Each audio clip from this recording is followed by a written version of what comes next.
Bonjour, je m'appelle Marion de Gorzuma et je suis responsable pédagogique pour les classes prépa art. Je suis Karine de Ring-Fauger, je suis coordinatrice des classes internationales, donc des classes en langue anglaise à l'atelier de Sèvres. La prépa Atelier de Sèvres Art, c'est une prépa qui prépare aux écoles d'art en France et en Europe. Nous préparons aux Arts Déco de Paris, les Beaux-Arts de Paris, l'ENSI, je pense aux Beaux-Arts de Lyon. Puis en Europe, on peut en citer d'autres qui sont les CAL à Lausanne, Eindhoven, Rietveld, à Amsterdam. Enfin voilà, on n'en cite que quelques-unes. L'Angleterre, la Belgique, voilà. Il y en a énormément. On a à peu près 90% de réussite, sachant qu'il y a des étudiants qui ont plusieurs concours aussi. La pédagogie, elle s'articule surtout autour d'un socle d'enseignement pratique, comme le dessin, la créativité et aussi un cours de tutorat. Et puis des enseignements plus théoriques, qui sont l'histoire de l'art, l'histoire de la photo. Et aussi l'atout, je dirais, de l'atelier de Sèvres, c'est qu'on a des ateliers. Ce sont des ateliers libres, je vais en citer plusieurs. Il y a l'atelier céramique, il y a l'atelier gravure, l'atelier construction numérique, l'atelier sérigraphie.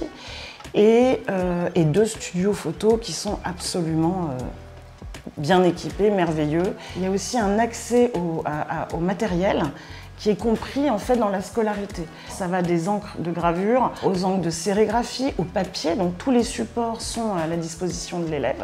C'est aussi un atout énorme en fait. La classe internationale, elle est sur le schéma des classes prépa art en francophone. C'est une classe qui s'ouvre aux étrangers, mais pas que. Les cours sont essentiellement en anglais. Donc un élève qui ne parle pas du tout anglais, je pense que ce serait difficile pour lui. Les étudiants viennent d'horizons très différents. Ça crée des classes qui se positionnent peut-être dans un regard un peu particulier au monde. Donc c'est ce mélange qui crée une sorte de dynamique un peu spéciale dans ces classes. La première partie de l'année est vraiment sur les apprentissages, donc de dessin, de culture générale aussi, beaucoup. Les cours d'histoire de l'art qui sont très importants, des cours de créativité et des cours également d'histoire de la photographie. Il y a 6 heures de dessin, je précise. C'est aussi un peu une force de savoir dessiner, mais c'est pas indispensable. Et en tout cas, en rentrant à l'école, on peut complètement apprendre à dessiner aussi. Deuxième partie de l'année, on est plus sur le développement du dossier déjà. Ça commence après les vacances de Noël. Et on travaille avec les étudiants sur leur dossier personnel très vite. Donc ils ont fabriqué des choses, ils ont réalisé des choses, ils ont expérimenté beaucoup. Et à partir de ces expérimentations, de ces sujets qui ont été donnés par les enseignants, on commence à réfléchir avec l'élève à la façon dont il pourrait poursuivre son travail et le rendre le plus singulier possible et le plus personnel. Et enfin, la troisième partie de l'année, peut-être tu peux en parler. Voilà, on leur apprend à parler de leur travail, à parler d'eux-mêmes, en tout cas de comment ils se placent au monde. À la fin de l'année, effectivement, il y a une densité où on fait essentiellement des oraux.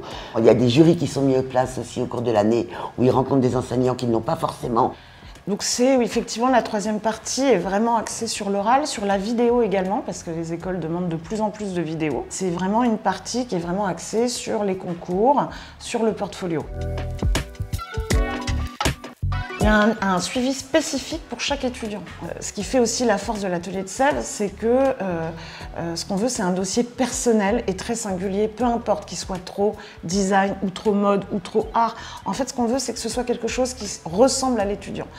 Et c'est ça qui compte en fait dans ces dossiers, même si effectivement, on cible un peu les portfolios selon les écoles. Et d'ailleurs, les attentes ne sont pas les mêmes. Il y a des écoles qui ne demandent pratiquement pas de dossier. Tout est autour de l'oral, de l'écrit, de la présentation de soi. Et puis des écoles où, bien au contraire, il y a des questionnaires, des concours blancs, des réponses à des sujets plastiques, même parfois... Donc il y a des concours qui ont 4 étapes. Hein, voilà. Chaque concours, en fait, ne se ressemble pas, et de moins en moins. Et ça change souvent. Donc ça, c'est vrai que c'est notre job. Donc on doit s'adapter, voilà, à ces écoles et à ces concours.